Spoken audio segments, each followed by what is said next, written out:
Hello, everyone, and welcome to the Stephen Kingcast, one man's musings on the works of Stephen King. Each week, I will review one entry in the bibliography of Stephen King and the chronological order of publication. And this week, I will review the 1999 novella collection, Hearts in Atlantis. As you know, at least once a decade, King publishes a collection of novellas, a tradition which began with 1983's Different Seasons. A collection that included The Body, Apt Pupil, and Rita Hayworth in The Shawshank Redemption.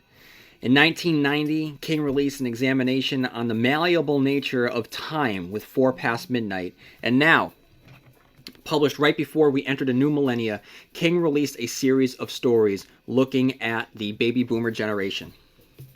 Unlike each of the previous novella collections, Hearts in Atlantis is a series of interconnected vignettes linked together through characters who bump up against each other.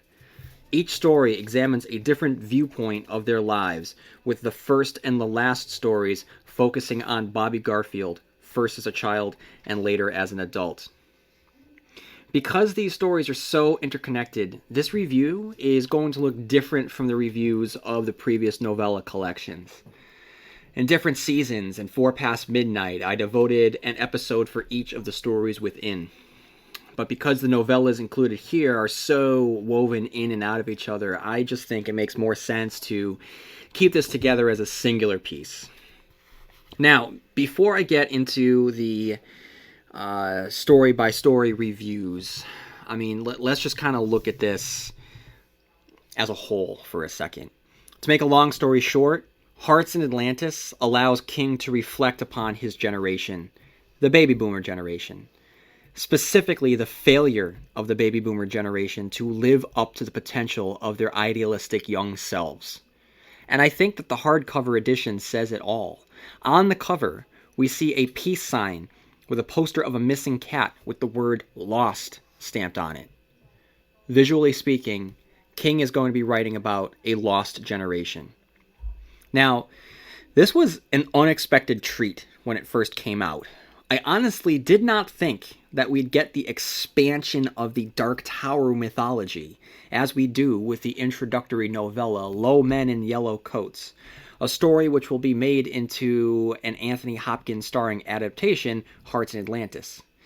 Now, as with any of the Dark Tower related novels, I will be publishing a bonus episode placing the Dark Tower aspects of the story into the larger context of King's works. And while we're on the subject, stick around for my review of the Hearts in Atlantis, the movie. Alright guys, so before I get any further into Hearts in Atlantis, the novella collection, I'm going to read a listener email. So, as you know, I love getting listener emails from you guys. So if you listen to the Stephen Kingcast, if you want to share your thoughts on any of my viewpoints on any of the works that have been reviewed so far, any works that, have come out, or I guess reviews that I haven't gotten around to yet, just general Stephen King thoughts, your relationship with Stephen King, just feel free to write in, and I will, I'll share your thoughts to our audience. So we have an email from Christian who writes, "Hi, I just wanted to drop a line here and say how much I appreciate your podcast. You've asked about your listener's own SK background, so here's mine, which will lead into how thankful I am that I've found your podcast.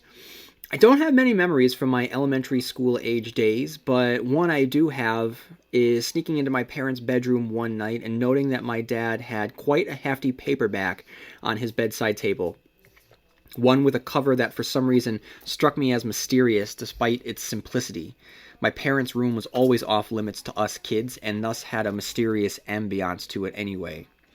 It read 4 Past Midnight and featured an easily remembered name, Stephen King.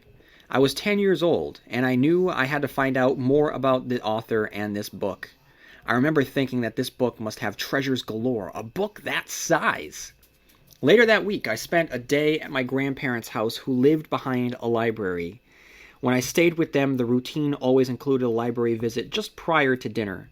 I was eager to go for sure this time as I was armed with a particular name to investigate. I saw 3 books on the shelf displaying this author's name: Cycle of the Werewolf, The Drawing of the Three, and Christine. I checked out all 3 under my grandparents' account, walked home with them, and sped through dinner because I'd peeked at Cycle of the Werewolf and wanted more. Anyway, that was my beginning. Come that fall, my dad was aware of my interest and let me know he'd taped a miniseries adapted from one of King's works, a miniseries called It. As a huge Harry Anderson fan, Night Court was my favorite show. And being a new fan of King, being given a copy of this miniseries was like getting that new shiny bike on Christmas morning. I was hooked. From that moment on, for the next 10 years, I read, watched, ate, slept everything King. Calendars were marked with upcoming books as soon as release dates were announced. And like you, I kept coming back to It, both the novel and the miniseries, over and over. While I was perfectly aware of the flaws and shortcomings and cheese of the miniseries for It, The Stand, and The Langoliers, it was all we had, and like the kid without many toys, I learned to love the ones I had, and today I still have a fondness for the It miniseries. Fast forward 25 years to today.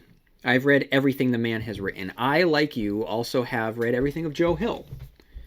However, by and large, for me, outside of these 2 men, there's a large gap for me in the horror novel world. It seems hard to find another author even coming close to approaching King. Of course, I read Boy's Life and Swan Song by McCammon. I dabbled in some John Saul. Never could get past Kuntz's childish dialogue. Recently, I found Ronald Malfi's work, which had been a blessing, but there's not much else there, it seems. Writers like Ian Robb Wright and Brian Smith and Brian Keene are certainly popular, but they seem to write horror to be horrific, rather than exploring the characters' natures and the horror they should be bringing to the situation, a la Needful Things and The Mist, most notably. Does that make sense? It seems like they're writing the Saw movie franchise, not Rosemary's Baby or Psycho. So I'm curious if you've come across any other authors that have helped fill the King fix between his releases. I know you've mentioned the Pine Deep trilogy. I've read Ghost Road Blues twice, but can't remember much of it. I suppose I must give it another go now that you've endorsed it as an underrated classic. Well, that brings me to your podcast. Not finding other horror authors that gave me the King fix, for lack of a better phrase, has led to a lot of frustration this year. But since I discovered your podcast, your critical analysis of King's work has me wanting to revisit so many of the books I haven't read in years and years. Many since I was an early teenager. I feel like I have a new breath again, as strange as that may sound. Please continue the good work. I recently finished Joe Hill's 20th Century Ghosts for the first time. Wow, pop art and voluntary committal will always stick with me. And I'm halfway through the Drawing of the Three for the first time in 25 years. I'm telling everyone I know about your podcast. I've also left a 5-star review. I appreciate your hard work and your love for literature, especially SK. I've learned a lot and will continue to learn more and more, I'm sure. All the best, Christian. Christian, thanks. Thanks, man. Thank you for writing in. I really, really appreciate it. I love your story of discovering King. I think that it's important. And in terms of what you said about Brian Keene, you just hit the nail on the head. They are writing horror to be horrific rather than exploring the characters' natures and the horror they should be bringing to the situation. It seems like they're writing the Saw movie franchise, not Rosemary's Baby or Psycho. That's a great way of putting it. And yes, please, the Pine Deep trilogy by Jonathan Maberry is a great trilogy. He also has a series of novels of a character by the name of Joe Ledger, I believe, who gets into, I don't know if they're supernatural. I think they're more sci-fi premise concepts. But, that might be something that is worth checking out. I'm not sure. But here are some areas that I think that you could go. If you haven't read The Descent by Jeff Long, you're really missing out. It's an incredible, high-concept story of an underground race of creatures. This is not to be confused with the also incredible movie that came out around 2009, 2010. It was made in Australia, I believe, or England. about the female spelunkers who go exploring the cave only to discover some subterranean creatures that begin attacking them. It's a great movie. If you haven't seen the movie, please see the movie. But if you have not read the book, which is completely unrelated, the movie is not based on this book whatsoever, you are missing out on a novel that is truly horrific, really gets to some personal, frightening places, but is also a very large concept, and it becomes an epic story taking place all across the world, underneath the world. There's a lot of exploration. There's a lot of rich mythology to it. There are some set pieces that are going to give you nightmares that are going to stick with you. It's such an incredible novel, and I probably should go back and reread it. And if you like it, there is a sequel called Deeper, I believe, by Jeff Long.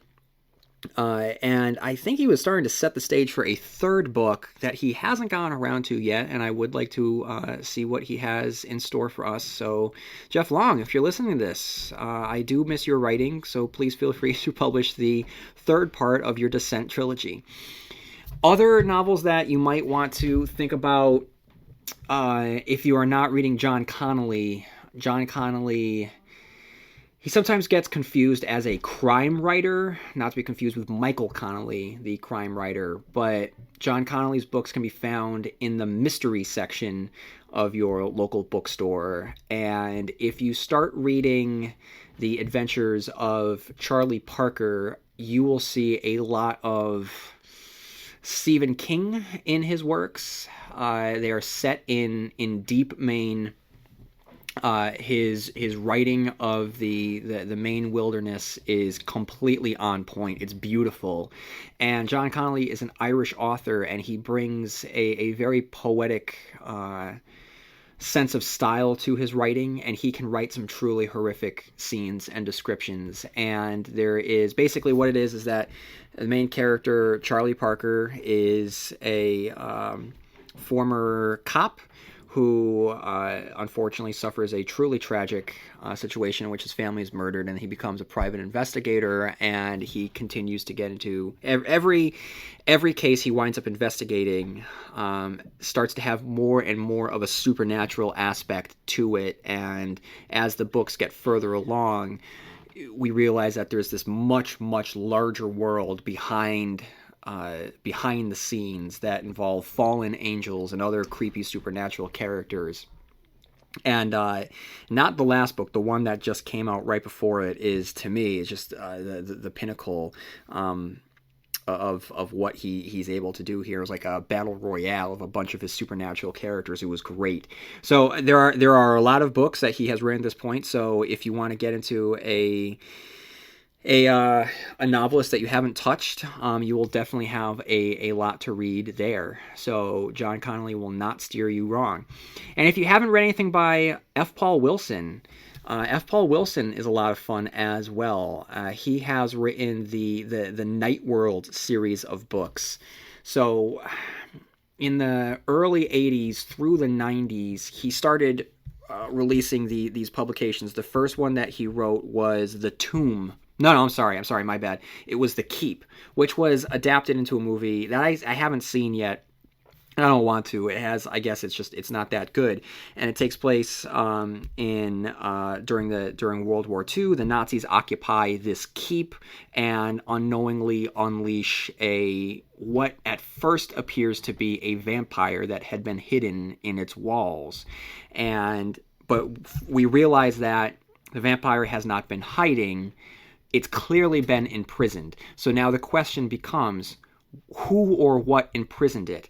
And as the vampire is going about its way, killing off the Nazis, we start to realize more and more that this really isn't a vampire. And then across the world, there's a mysterious stranger who awakens and realizes that this creature has been freed, and the stranger starts making his way to the keep, and we soon realize that this thing is not a vampire, that there is this ancient conflict that has been raging for much longer than our history has been in existence, and that sets the backdrop for a series of novels that take place within this world. The second novel being The Tomb, which is when we are introduced to a character that he will later revisit and will later begin to write a series of standalone adventures by the name of Repairman Jack, who is a really cool character who lives off the grid. He doesn't have a social security number. He doesn't have any credit cards. He operates as a cleaner. He's a repairman. You hire Repairman Jack. He's going to take care of a problem for you. And he gets into these adventures. And in The Tomb, it's all about this monster from India, and these necklaces that give you extended life, which is really, really fun. Then we have a novel called The Touch, which The Touch is very similar to The Dead Zone in some ways, is that when this doctor is granted the ability to heal people with a touch based on this possessive force that has overtaken him, and it's causing a toll on his body and his mind. And then there's a series, I think a trilogy of novels that then follow, that serve as a sequel to The Keep, in which the ancient evil Rosalome, the vampire, has been reborn, and it just gets crazy. And all of this sets up to a novel called Night World, which is basically F. Paul Wilson's version of The Stand, where Rosalome, who is our Randall Flagg character, I mean, he's very, very similar to Randall Flagg, basically manages to take over the world, and it's very, very Lovecraftian. It's very dark. There's tentacled monsters. There's beasts. It's super creepy. And all of the characters that have appeared in The Keep, The Tomb, The Touch, and then that trilogy where Rosalome is reborn, that all have to come together to combat this monstrous evil that Rosalome has unleashed in the world. And there's some really truly horrific things that take place in that novel. Later on, F. Paul Wilson realized that he had a moneymaker in the form of Repairman Jack, and then went back and started filling in the spaces in between the stories that he has written, and he shifted up the timeline so it's taking place in modern time now, and started a series of adventures with Repairman Jack. And it all leads to a re-release of Night World. So there's a lot of fun stuff there.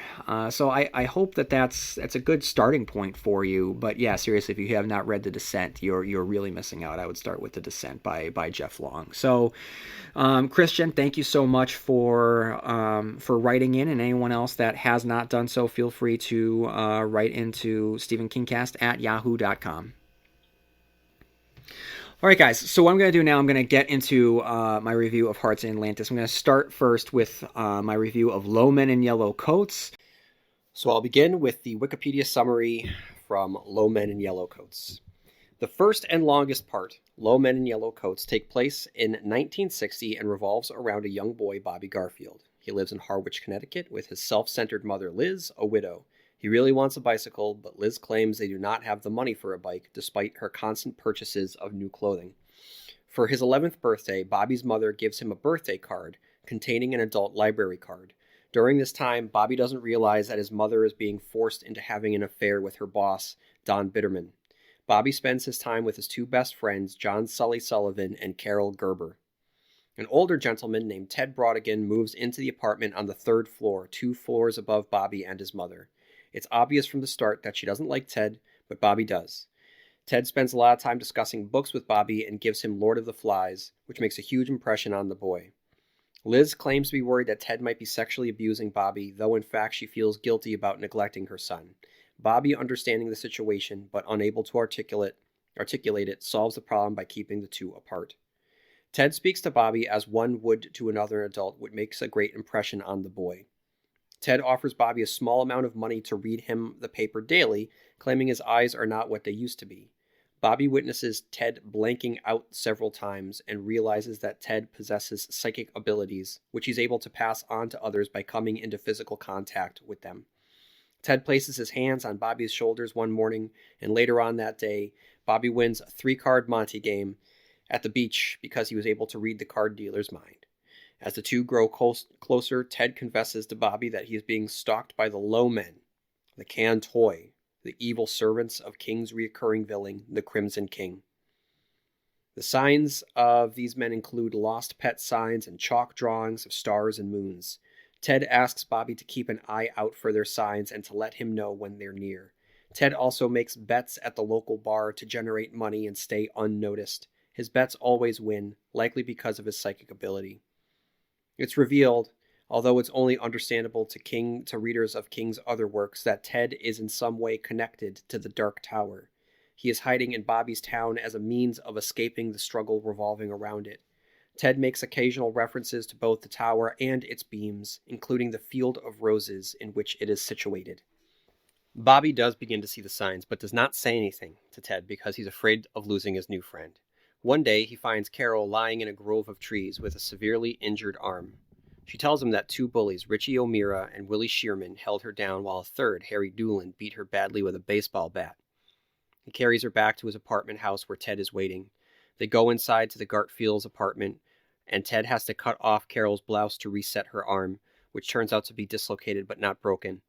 Just as he manages to reset her arm, Liz, also looking badly injured, enters the apartment.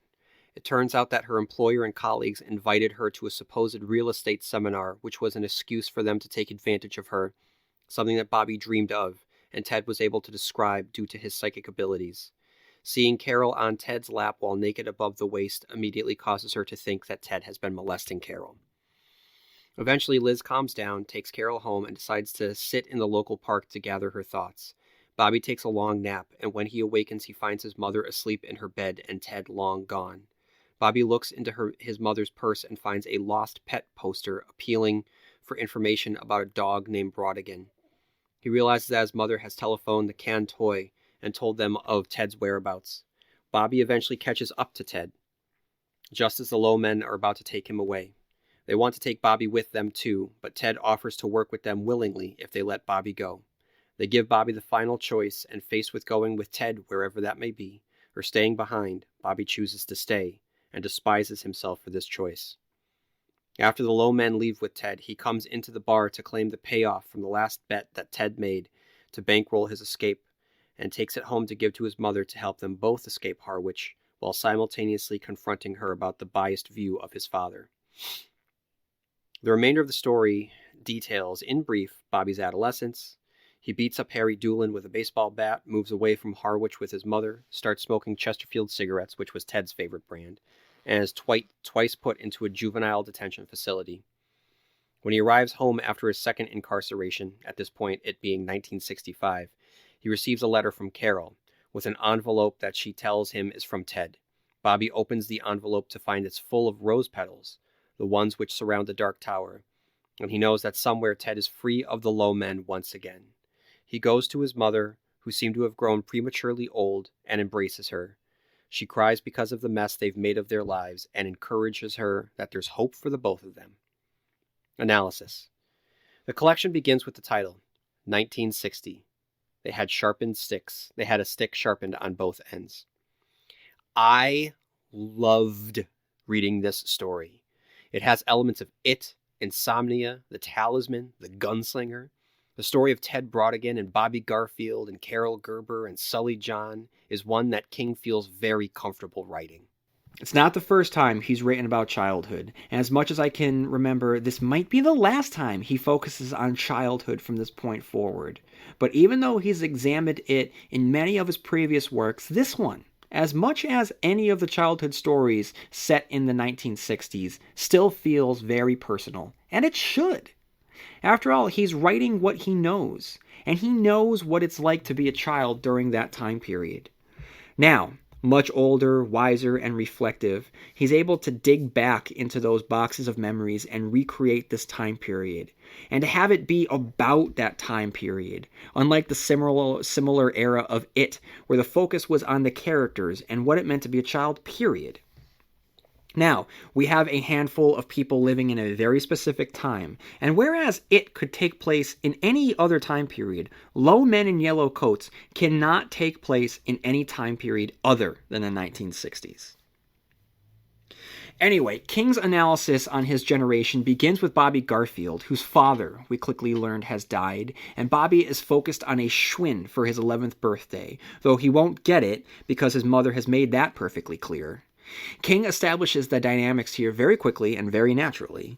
Adults can understand Liz's bitterness towards her late husband due to the financial difficulties he'd placed her in, difficulties which have resulted with her having to be subjected to humiliation and rape in order to provide for her son.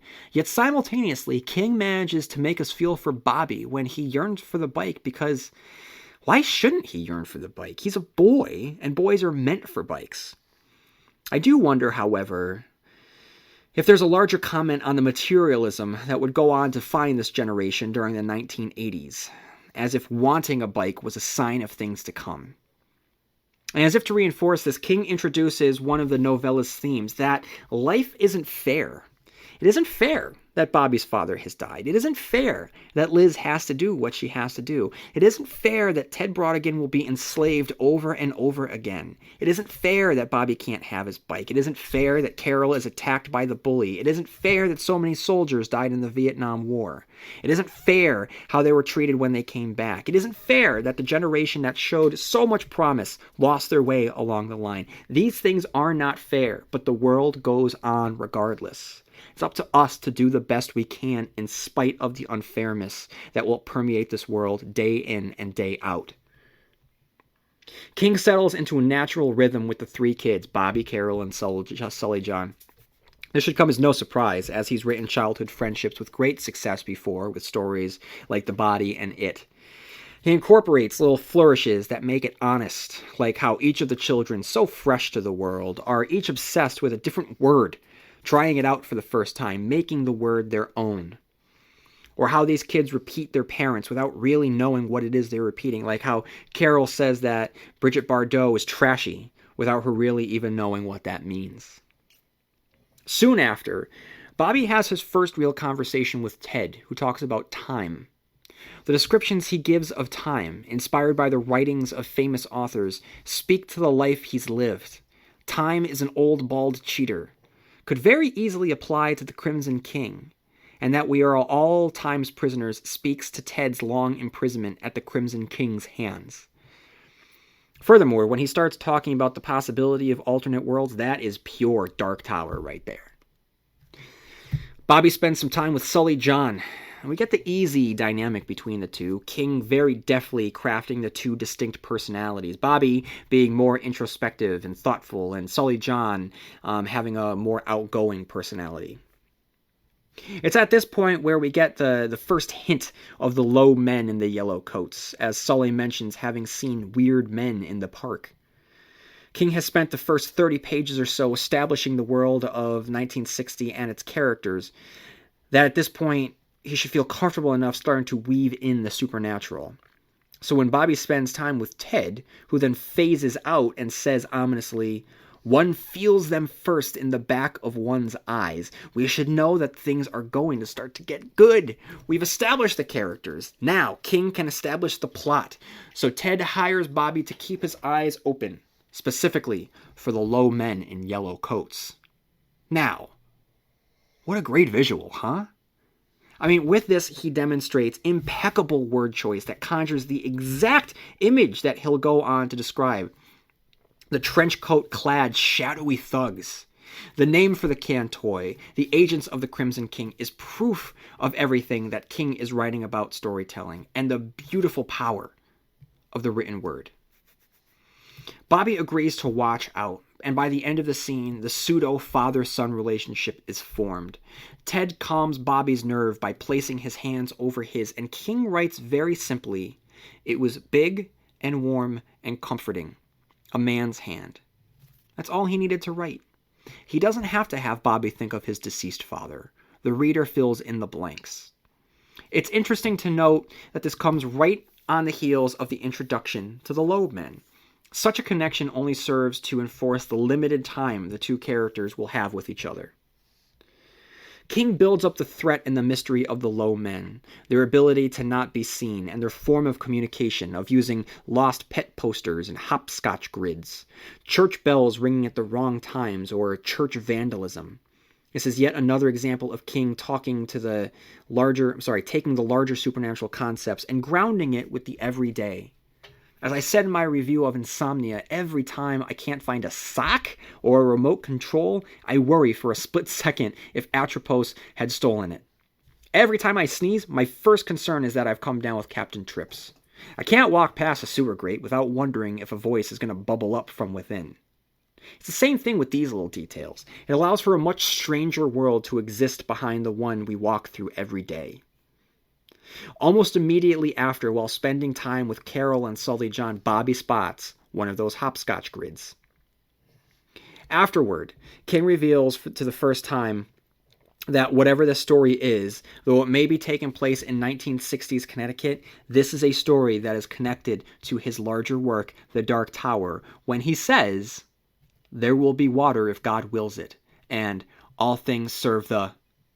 He might get cut off at the end there, but the Dark Tower fans know what he means. And my God, for the first time you're reading this, if you didn't expect it to be a Dark Tower book and you are a Dark Tower fan, oh, it was so exciting. The low men are coming. They're scanning for Ted, and because Bobby has touched Ted, he can sense them as they search for him as well. Thankfully, Ted manages to hide them from their prying eyes. And because childhood is a blur, where the child is swept from wave to wave on currents they can't control, drifts from supernatural experience to the very natural experience of a trip to the beach that includes a fight with his mother and culminates with the first kiss on the Ferris wheel. This moment between Bobby and Carol is a very nice moment, described beautifully, and it comes without the young, intense, longing love that had racked Ben Hanscom during the pages of It. It's a young romance, a cute romance, not built up into anything other than two close friends of the opposite sex who begin to experiment as their bodies, temperaments, and interests change. With that said, it doesn't mean that it doesn't have a lasting importance. The moment results with an emotional photograph that would remain in Bobby's mental scrapbook for the rest of his life because, as King writes, it was the kiss by which all the others of his life would be judged and found wanting. Liz then tells Bobby she'll have to go away for a seminar. News that doesn't make sense to Bobby. How can his mother be excited about this news and be crying at the same time? It's a deeply complicated situation that a child can't understand, but at this point, the reader knows what this should entail for Liz, and the ramifications here are heartbreaking. King shows us Liz's desperation. She can't afford to miss this. Yet Bobby can't stay with any of his friends, so she makes the unwise decision to let Brodigan take care of Bobby. It's unwise because while we all like Ted, if you look at it from an objective standpoint, the man is a strange stranger who Liz does not know at all. She should not trust him with her son because she has no reason to either trust or distrust him because she doesn't know him. Yet she asks Ted to take care of him nevertheless, which shows us just exactly what kind of a bind she's in. And when Bobby walks Liz to Mr. Bitterman's car, it's a very uncomfortable scene. Bobby starts to understand that something is really wrong with his mother's trip. The way the two men elbow each other and grin. The way that Bitterman places his hand on the small of her back. And I'm sorry, I don't know if anybody watches Portlandia out there, but there is an episode of the season 2 finale, I believe, with Bill Hader, who plays an Australian, and he keeps saying Birdman, but he can't say it Birdman. He always says it Bitterman. And so maybe it's Biterman. I don't know. I don't know if this guy's name is Biterman, but all I can think of is that episode of Portlandia where Bill Harris keeps saying Bitterman. So when Bobby walks Liz to Mr. Bitterman's car, it's a very uncomfortable scene. Bobby starts to understand that something is wrong with this mother's trip. The way that the two men elbow each other and grin. The way Bitterman places his hands on the small of her back. With Ted taking care of Bobby, Ted demonstrates both the best and the worst parenting. First, he attends Bobby's softball game, an act which Liz has never fulfilled, and then follows it up by taking him to the seedier side of Bridgeport. It's the summer of endings and beginnings, the ending of his childhood and the beginning of his adulthood, and Ted personifies the parent who speaks to both. He supports his childhood endeavors, a softball game, joking about farting, but also ushers him into adulthood, and the world of adulthood is personified by this area of Bridgeport. It's here where he learns that life is not black and white. There aren't certainties. For instance, it had been drilled into him from Liz that his father had been a no-good loser whose gambling addiction had left them in financial difficulties. When he goes to the billiard hall, he talks to a bartender who'd known his father, who reveals that he had been a good man. And here Bobby learns that you can play cards, do a little gambling, and still be a good man. Bobby understands that with such a large bet, it means that Ted is getting ready to leave. In the taxi ride away from the billiard hall, they pass the low men, and King allows a great description of a purple-bodied car with a dragonfly green interior, a cow print-covered steering wheel. The only thing that saves him when he blocks his mind from them is picturing a naked Carol as a young adult, and when he returns home, he realizes that he's outgrowing his childhood. His transformation into adulthood is a rapid one. But he's still a kid, which makes it sad. He understands that he's about to leave it all behind. And this understanding comes with sadness, so it's no surprise that he bursts into tears when he next sees Carol. They discuss Ted, and they're come upon by a small pack of bullies, but are saved by Carol's mother's friend. That night, Bobby has a prophetic dream in which his mother is hunted through hotel corridors by the aggressors in both their lives. It is a very dark dream, adorned with the imagery of the Crimson King, and even a reference to the Tower. Here, King acknowledges that everything that occurs within the multiverse is as important as Roland the Gunslinger's quest. Everything does serve the beam, after all. Bobby discovers Carol after she's been beaten up by the bullies and brings her home to Ted and fix her. It's at this point when Liz returns home after having been brutalized at the hands of the office staff and can't see the good that Ted is doing, only the bad. Liz is truly awful in this scene. She lumps all men into the same group as her attackers and constantly belittles her son and Carol by referring to her as his little girlfriend. Ted leaves. And later, Bobby realizes that Liz had found one of the missing pet flyers and called the number. Bobby takes a taxi to Bridgeport and discovers that the low men have been waiting for Ted in the pool hall. Bobby narrowly escapes and sees Ted, but it's too late. The low men are waiting, and just as Ted arrives, they spring their trap. After waiting for over 200 pages, we finally get a great description of the low men and their cars, which come on page 223. Bobby looked around.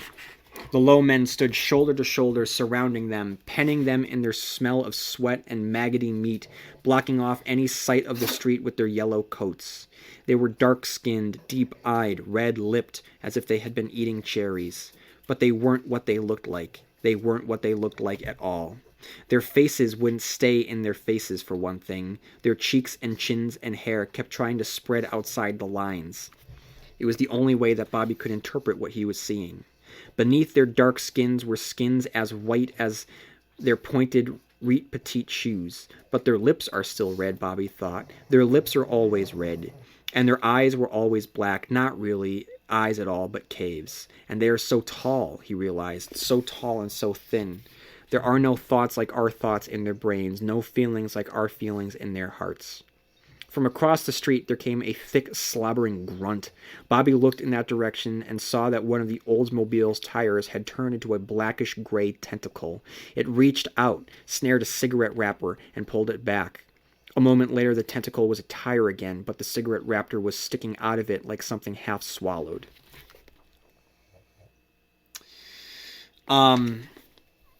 It's just awesome. It's a great description. Super creepy. I love monster cars. I love the description of the low men, even though King will later go on to change the description of what the low men really are. And the more he gets into the mythology, and I'll talk about this later in the bonus episode, but the Cantoi, he goes on to really classify what they are. So if you have been waiting for more Dark Tower, page 225 is when it gets really, really good. So King writes, "You're a breaker, Ted. You were made for it, born for it. And if we tell you to break, you'll break, by God. You can force me. I'm not so foolish as to think you can't. But if you leave him here, I'll give what I want. I'll give what I have to you freely, and I have more to give than you could, well, perhaps you could imagine." "I want the boy," the low man in charge said, but now he sounded thoughtful, perhaps even doubtful. I want him as a pretty something to give to the king. I doubt if the Crimson King will thank you for a meaningless pretty if it interferes with his plans," Ted said. "There is a gunslinger. Gunslinger Pa.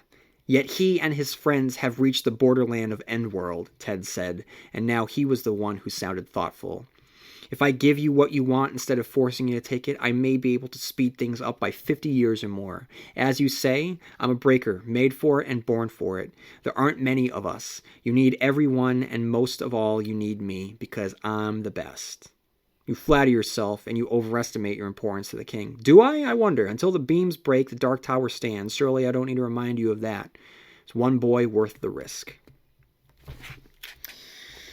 The low men taunt Bobby until he rejects Ted and begs to be released. This is a very sad, very, very sad ending for the relationship between Ted and Bobby. He begs to not be taken with him. And even though it's sad, even though it's very bleak, it's honest. Because he's a kid. And what kid wants to be taken away by monsters with his old friend? So, I mean, it would have rang false if Bobby said, "Yes, I'll go with you." No, it wouldn't have worked out like that. But still, it's brutal. Bobby returns home, and then here is where everything begins to change. He has it out with his mother. He tries to move on, and the trio of he, Carol, and Sully break up. Now, we haven't spent much time with the three of them, and this was not the central conceit of the story, so the news doesn't come with an emotional wallop. Besides, simply by writing a group of young friends, it invokes previous stories where this was the focus. So we're able to roll over the emotional component from previous novels into this one. So we've seen this before with The Body. We've seen this before with It. So because King has already done this, we're able to take those emotional beats and that feeling that we've had and pull it into this story. Bobby has really changed now as a result of his time with Ted and the Low Men. There's a disastrous moment on the baseball field where Bobby demonstrates a deep reservoir of anger. Bobby goes dark, like really dark, guys. You know, he waits for just the right moment to attack Carol's attacker and savagely beats him with a baseball bat. This scene reveals that Bobby has changed significantly, and there is a lot of hatred within him now. And things just go downhill for the character fast. While Lidge manages to turn her life around in Danvers, Bobby completely falls apart. He's a troublemaker in school. He starts smoking, drinking, and by 1963, he does his first prison sentence. Bobby he's corrupted through and through from the events of what transpired with Ted and the Low Men. At one point, Bobby brutally beats up a kid, steals his guitar. Juxtapose that with a moment earlier in the novel when a pre-corrupted Bobby looked at two children in the sandbox, disgusted that one would simply take the other one's toy, oblivious to the younger one's tears. Now, Bobby is exactly that which had disgusted him when he was younger, and King sets the stage for the thematic thread of the rest of this novella collection. So before I get into the next story, I still want to tie up some loose ends here thematically from Low Men. And the first is on reading and writing. Now, as we all know, throughout the decades, King has crafted dozens of stand-ins for himself. Ben Mears, Jack Torrance, Jim Gardner, Paul Sheldon, Thad Beaumont, Bill Denbrough, Mike Noonan, Mort Rainey, Johnny Marinville are all characters who are published authors. King has explored the writing process and the power of storytelling through each of them in some way. Ben allowed King to explore recent success. Jack Torrance was the character that focused on the balance between work and family. Jim Gardner was the focus on writing in relation to dependency. Paul Sheldon was a character that explored the trappings of writing for fame and everything that goes along with that. Thad Beaumont was on writing and double lives. Mike Noonan was on the fear of writer's block. And Bill Denbrough is just the living thesis of his belief that writing about the things that go bump in the night helps exorcise the very real demons that haunt us every day.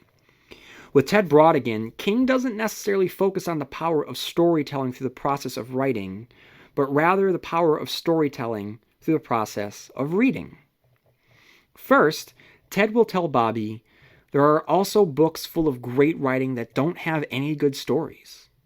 Read sometimes for the story, Bobby. Don't be like the book snobs who won't do that. Read sometimes for the words, the language. Don't be like the play-it-safers that won't do that. When you find a book that has both a good story and good words, treasure that book. And then Ted will give Bobby a novel that had only been realized 6 years before the events of this book, during this particular time. A story that hit the world like a rock in a pond whose ripples are still being felt today. It was only a matter of time before King could write about the influence and the importance of Lord of the Flies, really. And he weaves it into Low Men in Yellow Coats so deftly. The underlying themes are hidden within the more overt love letter to its narrative. When Ted gives Bobby the book for his birthday, King writes, the name of the book was Lord of the Flies. There was no come on line above the title, not even a discreet one like, a story you will never forget. All in all, it had a forbidding, unwelcome look, suggesting that the story lying beneath the cover would be hard. Bobby had nothing in particular against hard books, as long as they were part of one's schoolwork. His view about reading for pleasure, however, was that such stories should be easy, that the writer should do everything except move your eyes back and forth for you. If not, how much pleasure could there be in it? He started to turn the book over. Ted gently put his hand on Bobby, stopping him. Don't, he said, as a personal favor to me. Don't. Bobby looked at him, not understanding. Come to the book as you would come to an unexplored land. Come without a map. Explore it, and draw your own map. Well, what if I don't like it? Ted shrugged. Then don't finish it. A book is like a pump. It gives nothing unless you first give to it. You prime a pump with your own water. You work the handle with your own strength. You do this because you expect to get back more than you give. Eventually, you go along with that? Bobby nodded. How long would you prime a water pump and flail the handle if nothing came out? Not too long, I guess. This book is 200 pages, give or take. You read the first 10%, 20 pages that is. I already know your math isn't as good as your reading. And if you don't like it by then, if it isn't giving you more than it's taking by then, put it aside. And he goes on, but it's just such a great examination of the importance of reading and how to read, really. So, but anyway, going back to Lord of the Flies, you can't discount the importance of the usage of this particular novel. It was wisely chosen on the part of King. For one, it functions as the symbolic foreshadowing of Bobby's generation, who began as innocent schoolchildren, but who would be transformed through violence in a foreign land. Because the Vietnam War will play so heavily into the narrative, it's clear that King is choosing this novel very, very purposefully. Similarly, when Ted leaves behind Of Mice and Men for Bobby to read, it points the reader to the very tragic ending that's soon to come. Now, I want to talk about Liz. Now, King has written about faulty adults through the perspective of children before, most notably It, and The Body in particular. With these two stories, we saw the fallibility of adulthood in moments where children realize that adults can make mistakes, and the mistakes are more emotionally complex than children ever could understand. King continues this examination with Bobby's mother, Liz, and the awful self-punishing lengths she'll go through in order to survive as a single mother. King telegraphs the relationship between Liz and her boss within the first 5 pages through the perspective of Bobby, who notices that the two adults have a way of looking at each other and the way they talk on the phone late at night. It's a very character-based approach to the information, which adult readers will pick up on right away, but leaves Bobby in the semi-dark. Later, Bobby's mom returns home on his birthday with smeared lipstick. He'll hear her crying in her bedroom at night. Though what she goes through is awful, King is not making her a saint or any sort of martyr. She's lucky that Bobby is well adjusted, because if he wasn't so centered, she could have a real problem on her hands. Liz is self-absorbed, judgmental, and demonstrated with Ted, or with the anecdote from Bobby about his second-grade teacher, because, as King writes, Liz's opinions of people hardened swiftly. When she wrote bad under her mental picture of you, she almost always wrote in ink. Later, when Ted offers Bobby a job to read to him, Liz flashes out in smug anger on page 57. "You'll have to pay him extra to do the crossword for you," she said, getting up, and although Bobby didn't understand the remark, he was astonished by the cruelty he sensed in it, embedded like a piece of glass in a marshmallow. It was as if she wanted to make fun of Ted's failing eyesight and his intellect at the same time, as if she wanted to hurt him for being nice to her son. Bobby was still ashamed at deceiving her and frightened that she would find out, but now he was also glad, almost viciously glad. She deserved it. King crafts a scene so firmly planted in Bobby's shoes, you really can't help but hate her. Bobby asks her for money to go to the beach, and Liz decides to lecture him instead, all the while not realizing that Bobby is aware of her hypocritical ways. It's an honest moment between children and their parents. You can feel the surge of Bobby's emotion and the resentment, and while Liz is being insanely cheap, she does have a point there. Also, Liz and sex are inextricably intertwined, but sex at first is never spoken of. A slip shows. She'll talk on the phone late at night. She'll cry in her bedroom. Her lipstick is smeared. These are all signs of pointing to a sex life, but at no point is this ever explicitly stated. Liz is defined by her abusive sex life, so it's interesting that we only get it through the edges. When it comes to sex for Liz, it's a secretive thing. It must be kept in the shadows in order to keep her sanity and her son safe, to the point where she addresses his safety with him, asking him about Ted and if Ted has touched him. She can't even broach the subject. Again, all aspects of sex are restrained. Liz will eventually ask Bobby if Ted touches him, but it's only after she was unable to get it out that first time. She plays emotionally manipulative games with Bobby. When Bobby is asked to eat at Sully John's, he has to decline because he knows if his mother returns home and sees the meal that she cooked is untouched, she would get back at Bobby in some regard, some way, somehow, some when. And while I'm sure that this is not an autobiographical aspect of King's own childhood, there has to be some emotional truth to Bobby's life living with a single parent. Now, from what I can remember reading, Ruth King was a great woman, and from everything that King has written, he loved his mother, and this is not supposed to be some sort of surrogate for his mother, but that, King growing up with his brother and no father in the picture, the financial difficulties I'm sure he was able to pull from some emotional truth there. Okay, guys, let's talk about Ted. Let's talk about Ted Brautigan, and then we'll talk about Bobby. So, though Ted's primary motivation is to stand against the forces of the Crimson King, a Dark Tower-specific plot point, from a symbolic standpoint, he's the everyman rebelling against the corrupted system. He'll serve as the model to which Bobby's generation will strive to reach for, and sadly, ultimately fail to achieve. Instead, the generation will grow into the corporate leaders of the world, furthering to wrap it in chains rather than trying to free it. It's only by the end of the novella collection where this is entirely clear, though at the end of Low Men in Yellow Coats it points us in that direction, when Liz says, "Oh, Bobby, we've made such a mess of things, you and me." Still, during the course of this story, Ted functions as a shining example of what we can all be, a poet rebel, an intellectual, but a fighter nevertheless. No matter how many times he's imprisoned, he finds a way to escape, and despite the horrors he's seen and the horrors he's been forced to commit, he continues to fight and rage against the establishment. He's the ideal towards which we should all strive. However, there's another side about Ted that we have to talk about here. Liz asks Bobby if Ted touches him. And King does spend a moment establishing that yes, he does. Not in the sexual way that Liz fears, but in a way that makes Bobby uncomfortable nevertheless. Now let's unpack that for a minute. I'm going to talk a little bit more about how the story deals with sex.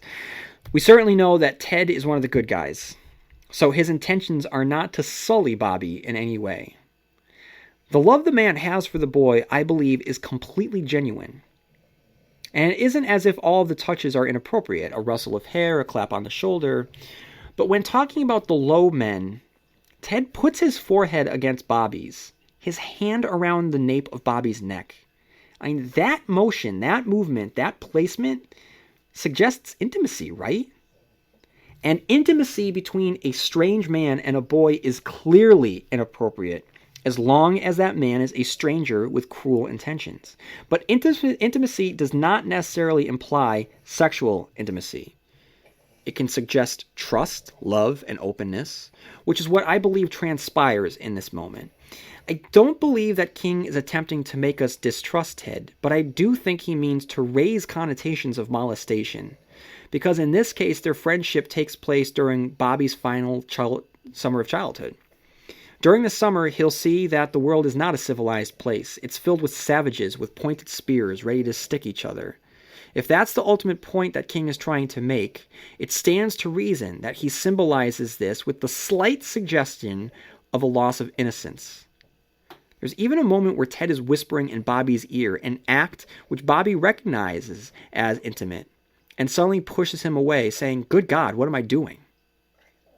Later, when Bobby is approached by a stranger in the park who offers sexual favors, Bobby immediately thinks of Ted and how close they would get sometimes. At this moment, Bobby realizes that the two are similar.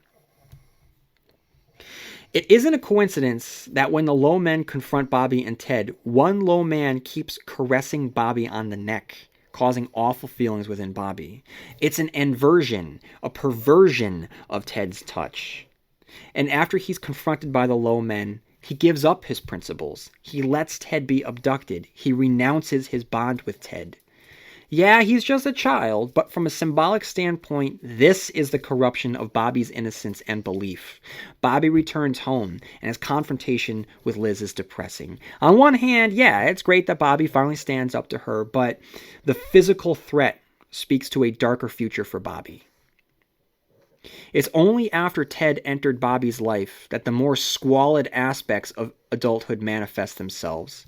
Liz's sexual humiliation and defiling at the hands of her office staffs comes to the forefront.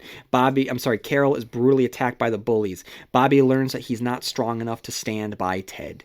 Or has King simply managed to drape Liz's understanding of love and intimacy over the story?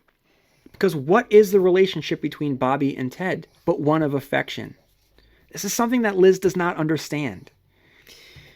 So it would make sense that when he edges towards a situation with affection, he's startled from its unfamiliarity. I mean, just look at the conclusion of this novella in the apocalyptic kitchen scene in which Bobby professes his love for Ted. There's nothing dangerous about it. It's simply a boy professing his love towards his father figure. And when Ted responds, there is nothing seedy about it. The only thing seedy is Liz's interpretation of it. So, in the end, I think that Ted represents the fighter, fighting against a broken society filled with monsters. Just look at Bobby at the conclusion, a broken, angry young man moved to tears when he discovers that Ted has escaped. Potential once again fills his life. Let's talk about Bobby. Bobby is his father's son, or at least that's the fear that Liz has. This short story contains one coin, two sides, but the two sides are still the same coin. The low men in yellow coats, from a plot perspective, are the supernatural forces that are after Ted Brodigan. But if you were to describe the definition of the low men to Liz, she would immediately think of Bobby's father, So when looking at it from that perspective, the story revolves around Bobby simultaneously seeking out the low men in order to get closer to his deceased father while hiding from them so they won't take his current one. And Bobby gets caught between the two lives he could live if he is his father's son. The life as a low man or the life of Ted Brautigan. Take, for instance, Bobby's demonstration of skills at the midway when he uses Ted's power to beat the card shark. The simple act of gambling places him in his father's shoes, and though Bobby recognizes the card shark as a low man, the decision to engage with the low man's game places Bobby one step closer to becoming a low man himself. The battle for Bobby's soul takes place over the 200 pages of this text, and while it's great to see him fall into a relationship with a father figure, we have to constantly ask ourselves, is it healthy for him to do so? I've already spoken of the suggestion of molestation. Furthermore, the closer Bobby grows to Ted, Ted reveals that he's more and more interested in gambling. Albeit, he has a supernatural edge, but isn't that just one more excuse? In the absence of his biological father, a gambler, he's replaced him with another gambling father. Let's not forget that there's a danger to Ted. Despite the fact that we like Ted, we really never get to know Ted. He makes Bobby uncomfortable at times. His spells make him scary and frightening, so the time that Ted spends with Bobby shouldn't be read as entirely uplifting. King doubles down on this, with the revelation that Bobby winds up having a troubled life, a dark period when he was often bad and always confused, a Bobby Garfield he felt he didn't really know. The cop who arrested him for the first time had blonde hair, and what came to Bobby's mind as the cop led him away from the mom-and-pop store Bobby had broken into were all those blonde kids in Village of the Dam. Sadly, Bobby's life trajectory symbolizes the corruption of King's generation. He's an innocent young boy who buckles when faced with the threats of the real world and turns to anger because of it. Bobby's story, and Low Men in Yellow Coats by extension, is a very pessimistic look at his generation. All right, so I want to talk about Stephen Kingisms. The first of which are children and adults. So we have seen this before in It and the Body, like I've said before. Then we have the child and the man, which we have seen before with Salem's Lot, with Callahan, sorry, not Callahan, but Ben Mears and Mark Petrie. We've seen it with The Gunslinger with Jake and Roland. We've seen it with Revival with Charlie Jacobs and Jamie. Number 3 is children seeing what adults cannot. One of the aspects of it was that there is this other world out there that only children can see, and we see that here with, the hopscotch grids and just adults tune out this other world completely. And then we have bullies. Bullies has always been a major aspect of King's writing, right from the very get-go with Carrie, and we have Carrie, and then we have the bully in The Body, and we have the bully in It. So bullies are something that we see again and again and again. Now let's talk about the Easter eggs, which are the cameos and the shout-outs to other Stephen King works. So we have the first being other worlds than these. So at one point, Bobby thinks that there are other worlds than this, which is a direct shout out to the very, very famous line from The Gunslinger, in which Jake Chambers said, "Go then, there are other worlds than these." Number 2, of course, is the Crimson King. I mean, the Crimson King was first introduced to the pages of Insomnia and was lastly just teased in the pages of Wizard and Glass, and is going to come back in a very, very, very big way in the sequel to The Talisman Black House, where we get a lot of information about the machinations of the Crimson King. But here, for the first time, we really understand what the Crimson King is up to with the Breakers. This is the first time that term is coined, and the Breakers tie directly into the plot point from the Dark Tower that the beams are falling. And speaking of which, in the Dark Tower, I mean, this is a Dark Tower story, so that is a huge Easter egg. We also have Ka, Ted tells Bobby that he must stay with his mother because it's Ka, and Ka is fate, the word for fate that is spoken of most often in the pages of the Dark Tower. And lastly, the regulators. Bobby thinks that the low men are regulators. The regulators, of course, are is a novel written by Richard Bachman. Now I want to talk about what the most important text is. And what is the aspect in the excerpt from this novel that just really speaks to the themes. And you can find that on page 153. What if there were no grown-ups? Suppose the whole idea of grown-ups was an illusion. What if their money was really just playground marbles, their business deals no more than baseball card trades, their wars only games of guns in the park? What if they were all still snotty-nosed kids inside their suits and dresses? Christ, that couldn't be, could it? It was too horrible to think about. So that serves as the thesis to the rest of the collection, and it turns out that yes, really, that is the truth.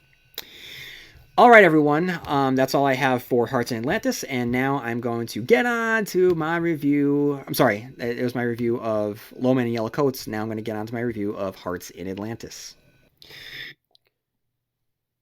The next part of the book, Hearts in Atlantis, takes place in 1966 and is narrated by Peter Riley, who has just started at the University of Maine. He's been a good student before, but is drawn to the card game of Hearts that's going on in the common room of the all-male dormitory where he lives. This marathon of Hearts is initiated by Ronnie Malafont, a young man with poor hygiene and a corrosive personality, but a whiz at the game. Ironically, it's a game that he plays with Riley that begins the mad season. The games are frowned upon, but allowed in the dorms by the dorm's floor proctor, David Dearborn, derogatorily called Deary by the dorm boys. The story explores the university of the 1960s and how it was in Atlantis, an imaginary kingdom isolated from the troubles of the world. The young men's student draft deferments are shielding them from serving in the Vietnam War. However, as more and more of the students become addicted to playing Hearts, their grades begin to suffer and they're putting themselves at risk of losing their deferment. Peter Riley quickly falls behind in his studies, but even though he knows he might flunk out, he's unable to stop himself. Meanwhile, he meets Carol Gerber, Bobby Garfield's friend and childhood sweetheart from Low Men in Yellow Coats. Peter Riley falls in love with her, and with her help tries to cure himself of the addiction to Hearts. However, he's too self-involved and therefore unaware that Carol herself has become caught up in an escapist addiction of her own, student activism. Her own attempt to pay tribute to a friendship that she had with Bobby Garfield and a call to action to stop the war.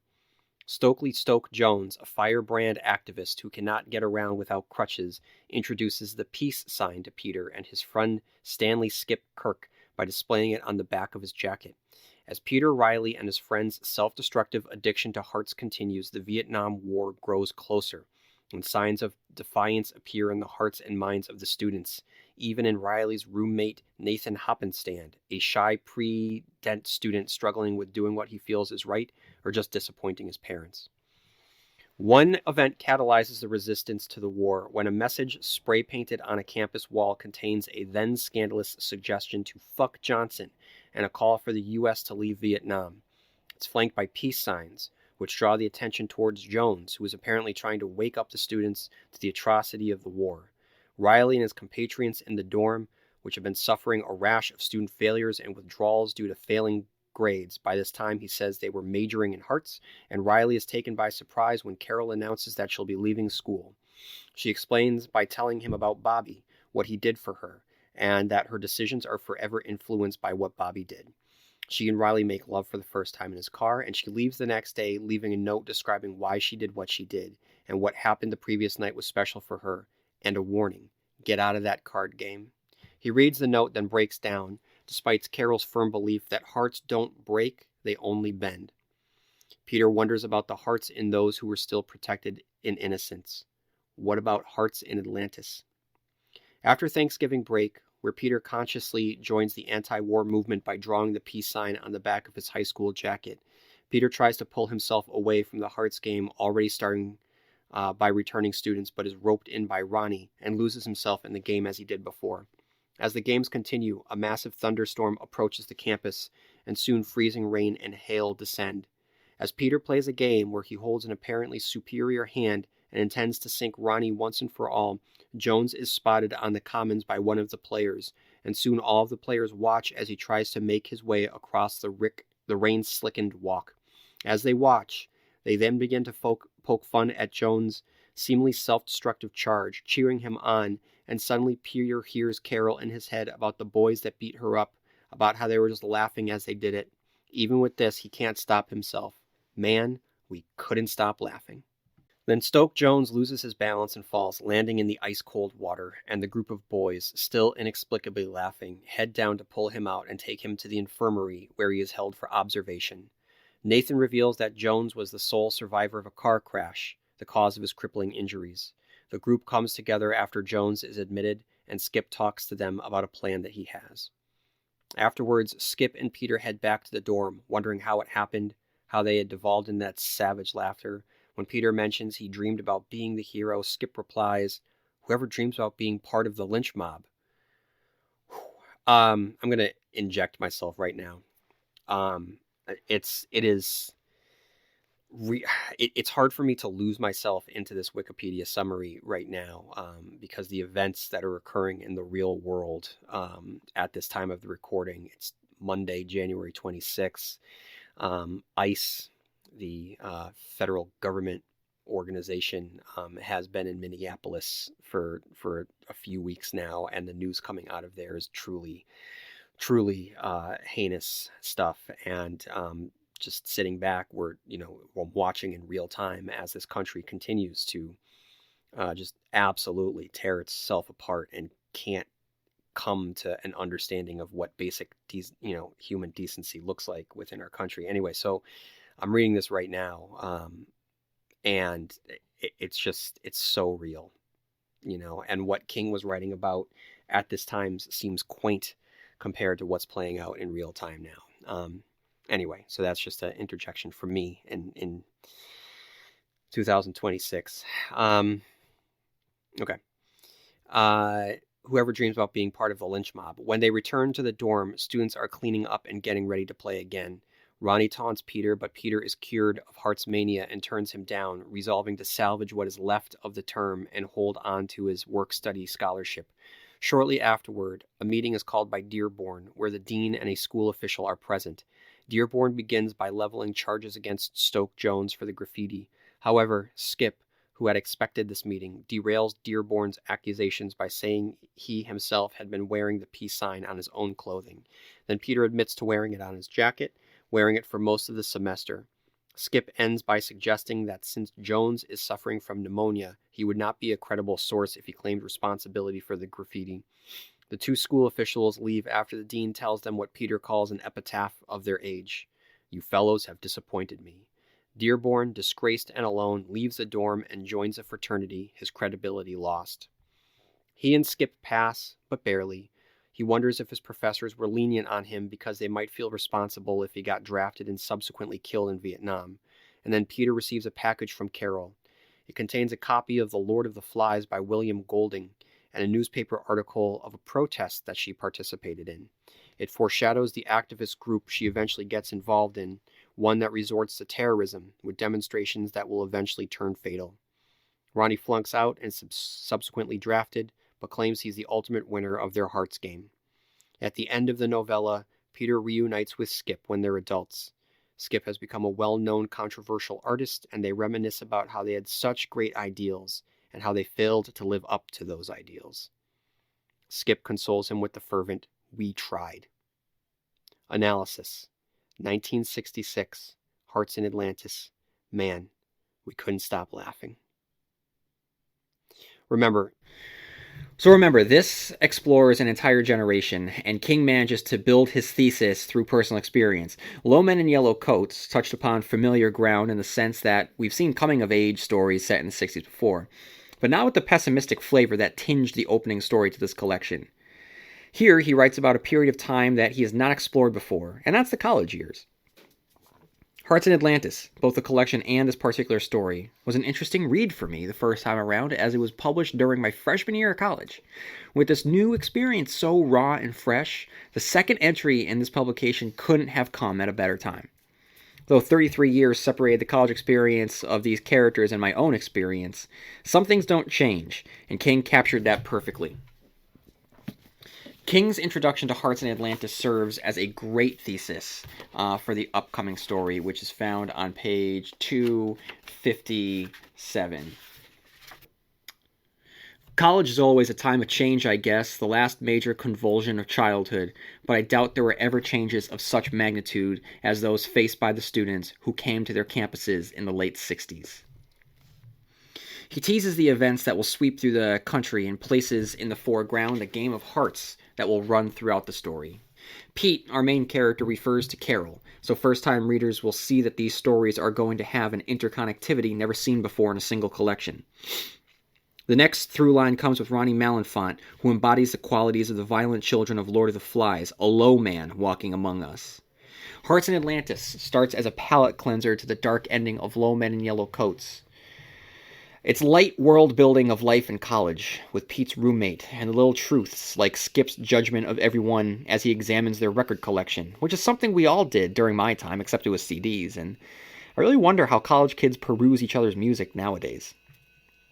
On the way to get something to eat at the dining commons, something that can't be described but only experienced, they spot the peace sign for the first time in the back of Stoke Jones.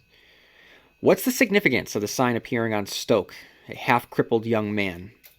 Is King suggesting that the ideals of the peace sign never stood a chance in this world?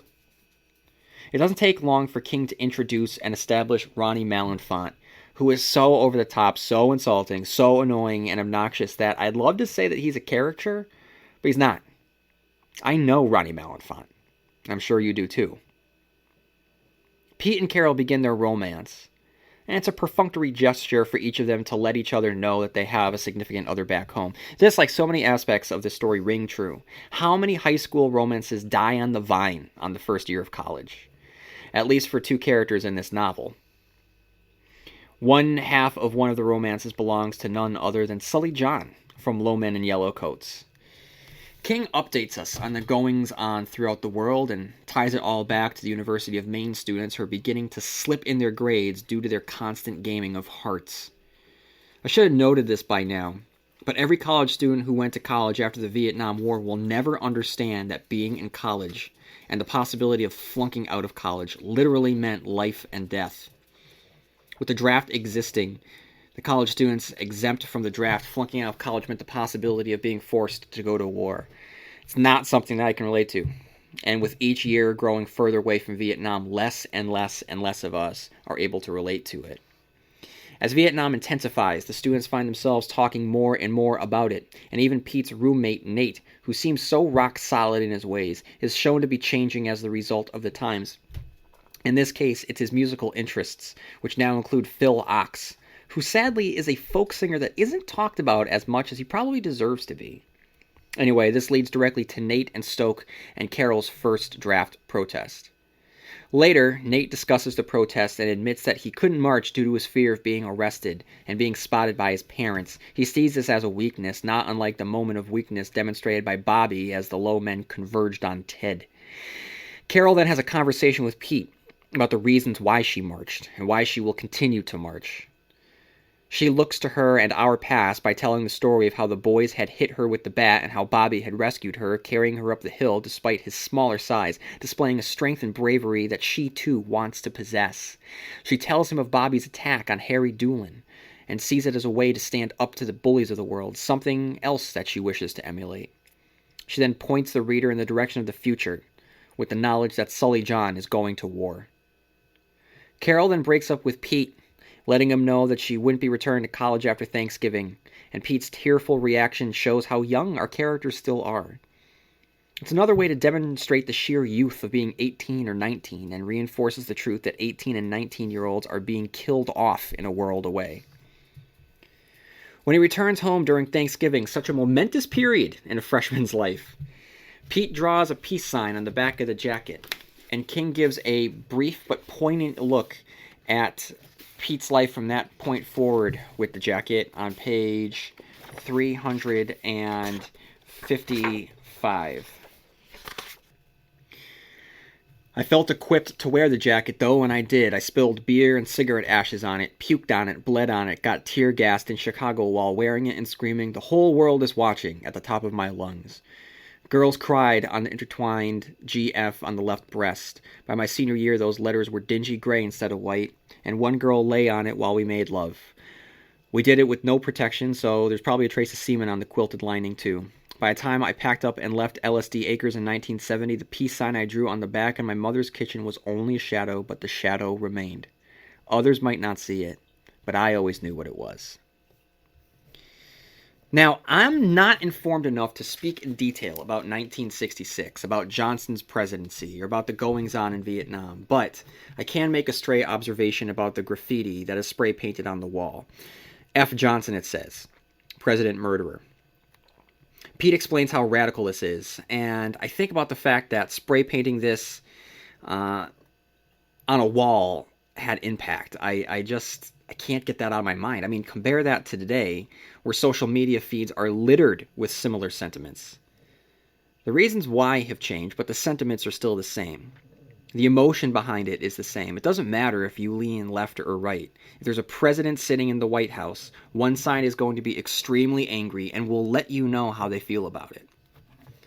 And the heart of the novella comes to the forefront. During a storm in which the sleet was driving down, the students watched Stoke try and make his way up the hill and begin to laugh and chant his name. All at once it hits Pete, remembering Carol's story of the kids who had beat her with the baseball bat the years before. And while it's a room full of students laughing at a cripple kid, it's about one of the lone social rebels struggling, being mocked by those who were too caught up in the immediate temptations in their lives to worry about any larger picture. The students then have their "I am Spartacus" moment with the administration over the graffiti, and later Peter gets a letter from Carol in which she's sent him Lord of the Flies. As Pete looks back, he thinks of how Carol has become Red Carol, and this hints at a darker future for her. The years speed by, and Pete reunites with Skip at the hospital, and when he says they tried, it's King speaking for his entire generation. So Easter eggs. Kenny Oster. At one point in the story, Pete's spot at the table is taken by a man named Kenny Oster. This character, or one with the same name, also appears in Bag of Bones. And then we have Derry. A couple of the kids get the Derry news delivered to their dorm, and Carol, Stoke, and Nate get arrested in Derry during a protest and are brought to Witcham Street. So with Hearts in Atlantis out of the way, up next is Blind Willie. All right, Wikipedia, Blind Willie. This short story was originally published in the October 1994 issue of Antaeus, and in 1997 was published as a part of King's limited edition collection 6 Stories.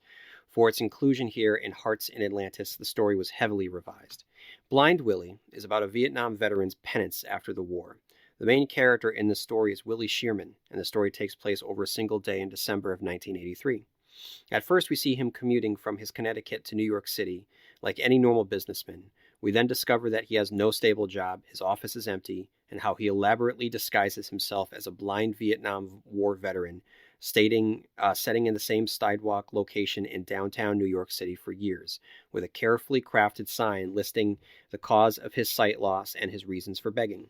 It's not an act, however, as he appears to have somatoform disorder and becomes blind every afternoon at this time of the day, in which he had been caught in a firefight and temporarily blinded.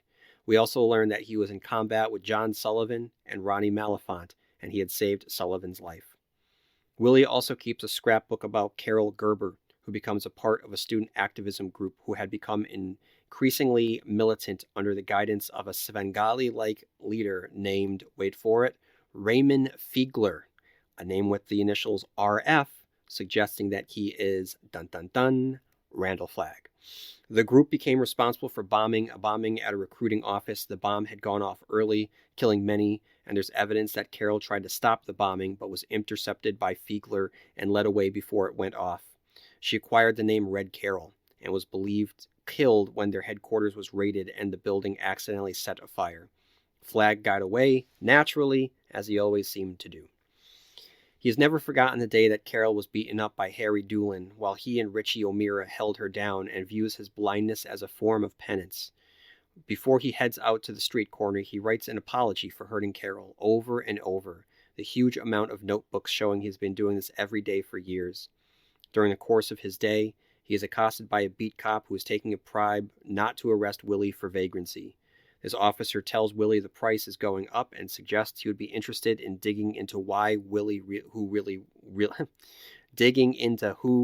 really is. Willie scares him away by suggesting he is being recorded for such a threat, but wonders how he's going to deal with the greedy policeman. At the end of the day, his sight begins to return, signaling that it's time to go. He removes the makeup and uniform behind closed doors and returns to his suburban home lifestyle and gains inspiration on how to deal with the policeman, although the idea is never explained, just before he goes to sleep. 1983. This is the analysis now. 1983. Blind Willie. God bless us, everyone. We reunite with Willie Shearman, one of the bullies from Low Men in Yellow Coats, who was referenced in the pages of Hearts in Atlantis as Carol had told Pete that William had stolen Bobby's baseball glove. Vietnam was teased as early as Low Men in Yellow Coats and served as the global backdrop against the college struggles of the characters in Hearts in Atlantis, and here, Vietnam is addressed directly with Bill, who had served in the war. 2 pages in, and King continues the theme of a lost civilization, as Bill looks at the city and thinks it's a dead Atlantis. We follow Bill throughout the day and begin to realize that he's a secretive man, changing train cars when people start to get accustomed to him, lying to people in his building about the name of his wife and whether or not he has kids. We learn that he had served in Vietnam with Sully John. But more interestingly, we learn that he has an office on the 5th floor, one on the 6th floor, and a trapdoor that runs between. In the 6th floor, Bill transforms into Willie. King details the lengths this character goes to transform from one person to the next, from Bill to Repairman Willie, from Repairman Willie to Blind Willie. Blind Willie's flashback to Vietnam reveals that when he saved Sully, he had to carry him, shades of Bobby Garfield, carrying Carol. While sitting on the street corner, a fellow vet runs into him and name-drops a character who will appear in the next story, Diefenbacher. The antagonist cop, Wheelock, really sticks it to Blind Willie, and I'm not sure how we're supposed to feel about this. I mean, are we supposed to feel sympathy for Willie? Because everything that Wheelock is trying to do is based on accurate concerns. Willie is scamming everyone.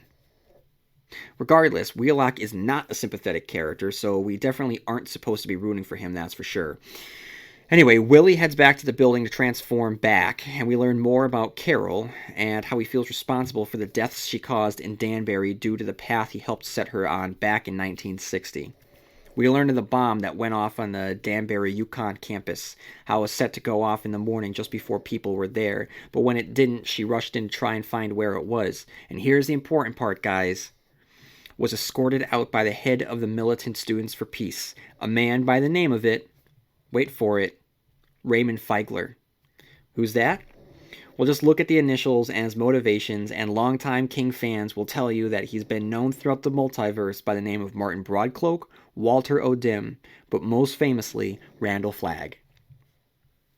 He then dwells on how he's going to take care of his Wheelock problem, and thinks about becoming a 4th personality that could take care of him. We don't know how, but how else could he have been taken care of? It seems as though the 4th personality will murder him. It's the only thing that I can think of, because he's basing the character off Slocum, who we'll find out was given the order to shoot one of the other soldiers in order to put an end to the village massacre that Ronnie Malenfant had begun with the murder of Mama San. Slocum is not a character we know well, but what we know is that he'll pull the trigger in order to eliminate a problem. All in all, like, as you can see, I didn't have much to say about this entry. It's my least favorite entry in the collection. And while I think it's an interesting take on the concept of the homeless vet, it doesn't feel in line with the other stories. Up next, Why We're in Vietnam, from Wikipedia. Why We're in Vietnam describes a reunion of 2 veterans, John Sullivan, Bobby Garfield's childhood friend, and former Army officer named Diefenbaker, who is still thought of as the new lieutenant, at the funeral of a third. Sully John has become a car salesman and is apparently good at his job.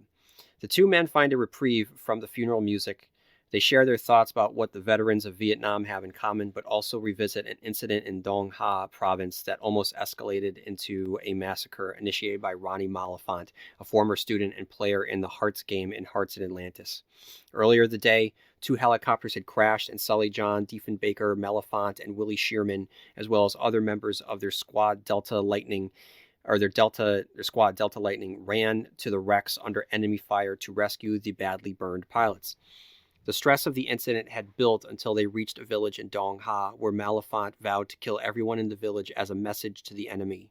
When an old lady accosted him, Malenfant threw her to the ground and started stabbing her with his bayonet. Diefenbaker, now in charge of the commanding officer, was killed at the helicopter rescue, nods to another soldier named Slocum, who shoots a shoulder near Malenfant to stop the impending massacre. Later in the day, Sullivan is gravely wounded and airlifted out of the combat zone after Willie carried him to the medical helicopter. It's then that he hallucinates seeing the old Vietnamese woman Mama San sitting in the chopper with him, and she continues to show up from that point forward. In the beginning, he dreads seeing her, but as time goes on, he becomes relaxed and even pleased to see her, like an old friend. Diefenbaker begins to share his deep-seated beliefs that their entire generation failed in Vietnam and in the years that followed, and their generation prefers to observe rather than to act.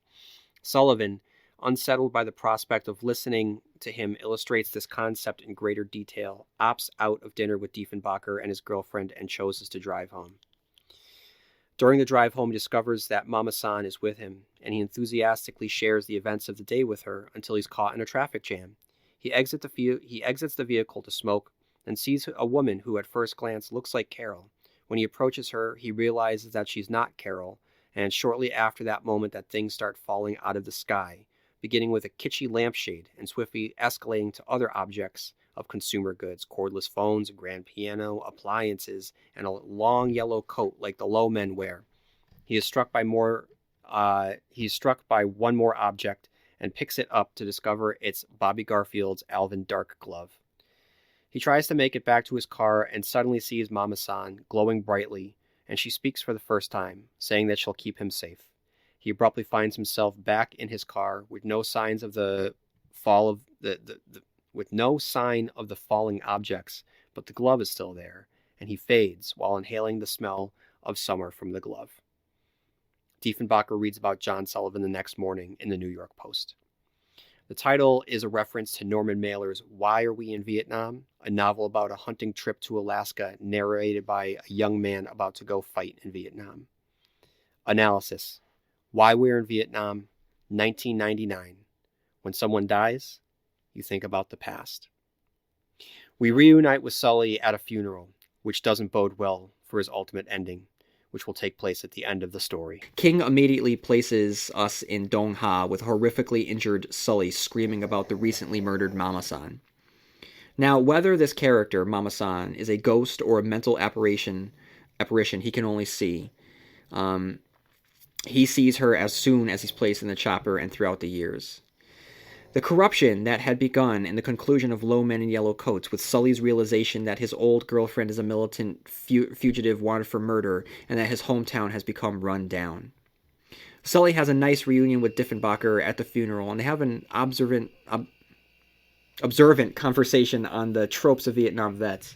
It's basically Jeff Foxworthy's "you know you're a redneck" routine, except applied to Vietnam veterans. And then comes the most interesting part of the story, the traffic jam, which I know doesn't sound very interesting, but King takes an everyday circumstance and builds something special out of it. Sully's memories are stirred up by the funeral, and there's a great line about how Pags was a good guy, but not good enough to justify having to remember all this crap. I'm paraphrasing as he began smoking again.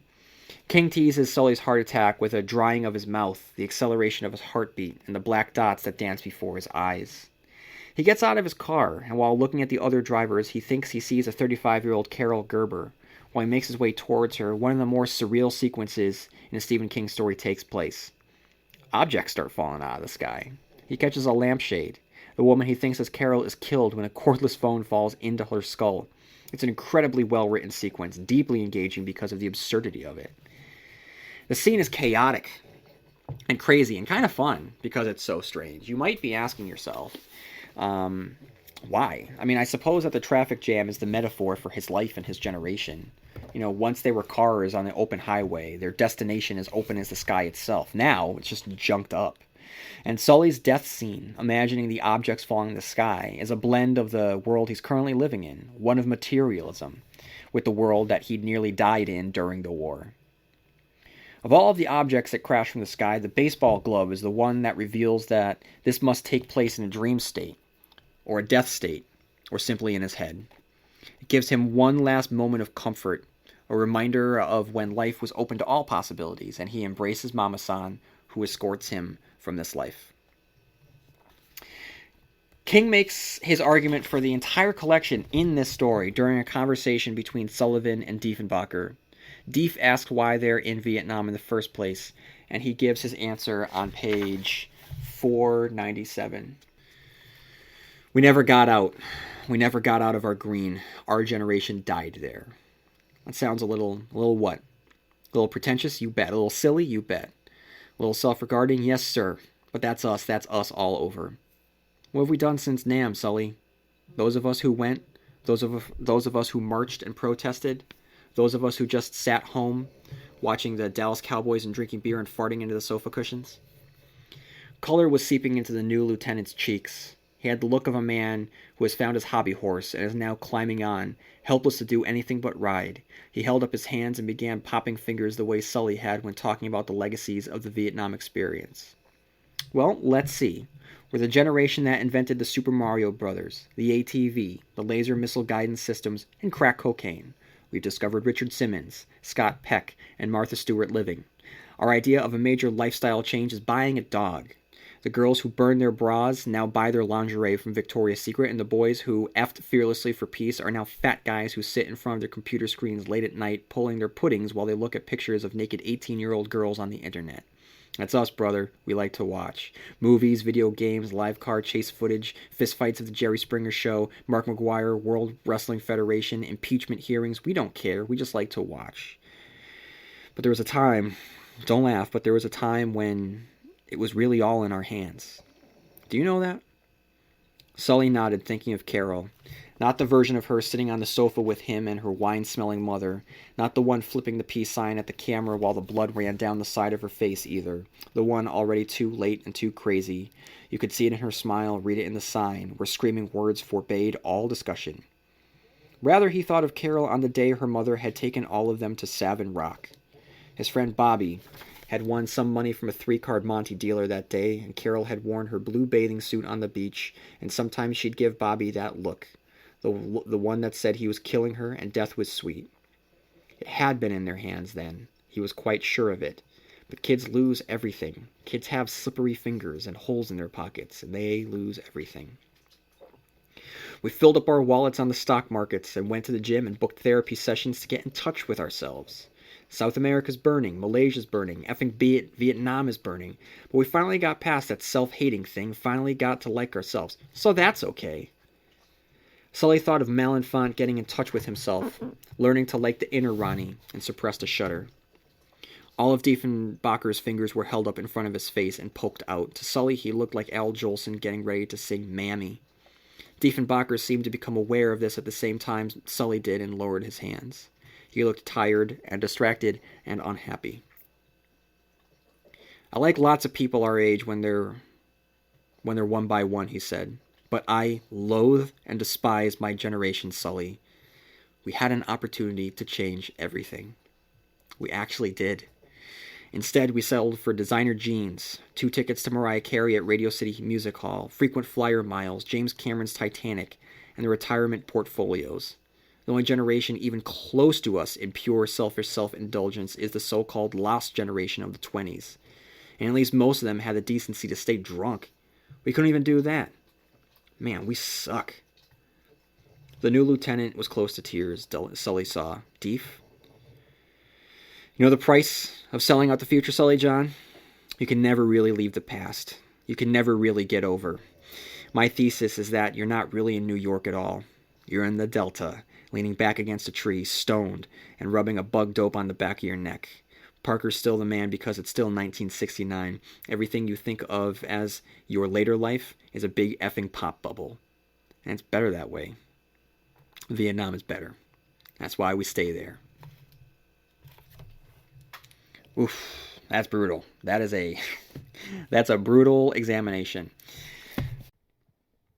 All right. And then our final story is Heavenly Shades of Night Are Falling. Here's a Wikipedia. In Heavenly Shades of Night Are Falling, Bobby Garfield returns to his hometown after almost 40 years to attend John Sullivan's funeral and finds closure to his relationship with Carol Gerber and Ted Brodigan. Bobby Garfield returns to Harwich to attend John Sullivan's funeral, but that is not only his reason. That's not his only reason. After the funeral, he visits a few of the old places. The house he lived in and a favorite diner is still there, but other places are changed or gone. The last place he visits is the park where he came upon Carol Gerber with her injured arm and sits there, reminiscing about the people he used to know. He is startled out of his reverie by a woman who approaches him.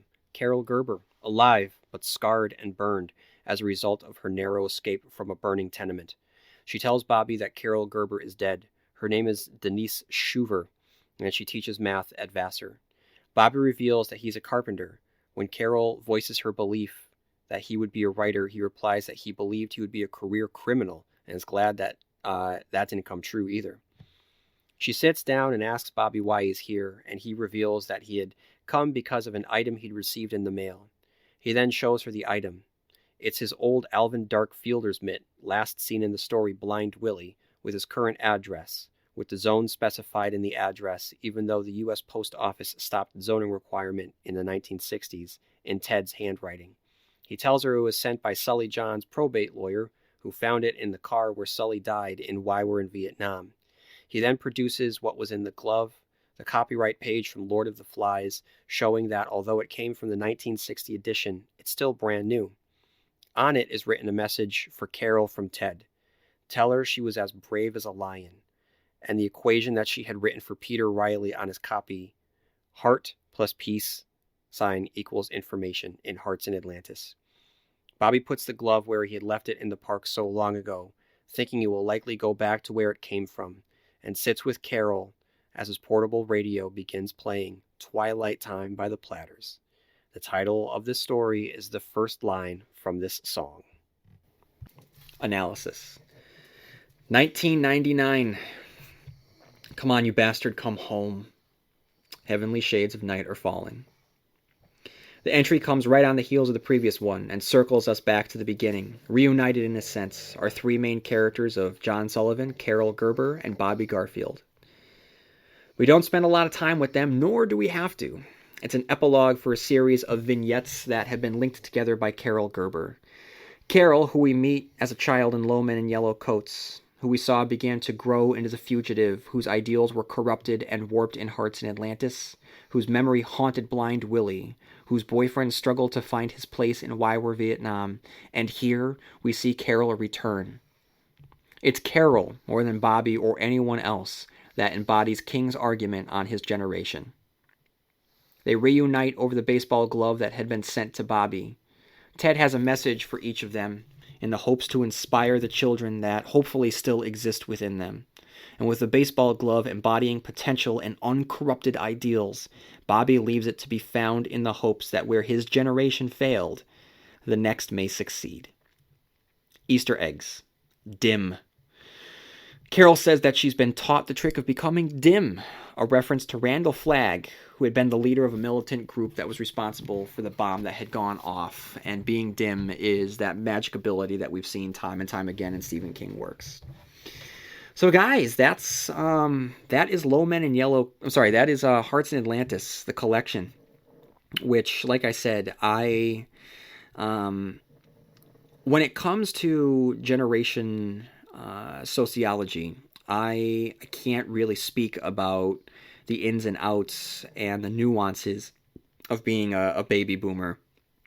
Like, my personal generation is, I don't know, I think that if you were to look at it, where I fall on the charts, different sociologists have pegged my year as sometimes I've been Gen X, sometimes I've been a millennial, and I think there was a stretch of time where there was like a weird like sub-generation that was in between, like Millennial X, I think they called it, something like that. Or or generation millennial. I don't know. Regardless, I've always gravitated more towards Gen X. But I say that because most of my information growing up about baby boomers came from what I absorbed from television, from the Wonder Years, and of course being raised by two baby boomers. But and though Stephen King has always written from the perspective of his own generation, for him to speak so clearly about his generation, um, and in such a personal way, was very insightful for me. And it's as I continue to, as I record this now in 2026, I already mentioned the events occurring in Minneapolis in real time. The baby boomers, continue to have such a sway on our culture and our society, and some would argue that they're holding it in a death grip and choking all resources and progress of what this country can be. So for Stephen King in 1999 to speak and condemn his generation and talk to the failings of his generation as far back as then, it really does not speak well of an entire generation of people. But it was an incredibly insightful and thrilling and poignant and deeply sad collection of short stories or novellas that I really enjoyed being able to sit down and soak up. And when I first read Hearts in Atlantis, I liked it just fine. But having a couple more years on me, a little bit more mileage, I was really able to appreciate everything that King was doing here. And I think that it's not only just a strong collection of novellas. As a Stephen King geek, having such overt connections to the Dark Tower was just extra frosting on an already scrumptious cake. So I strongly recommend Hearts in Atlantis. All right, everyone. If you have any thoughts on any of the novellas within Hearts in Atlantis or the adaptation of Hearts in Atlantis or anything, please write into stephenkingcast@yahoo.com. You can follow me on TikTok, on Facebook, on Blue Sky, and on Instagram. And if you have any time on your hands, leaving a review on the podcast platform that you use to listen to the Stephen Kingcast would really help me out. And may you have long days and pleasant nights, and I'll see you here next time where MOON spells Stephen Kingcast.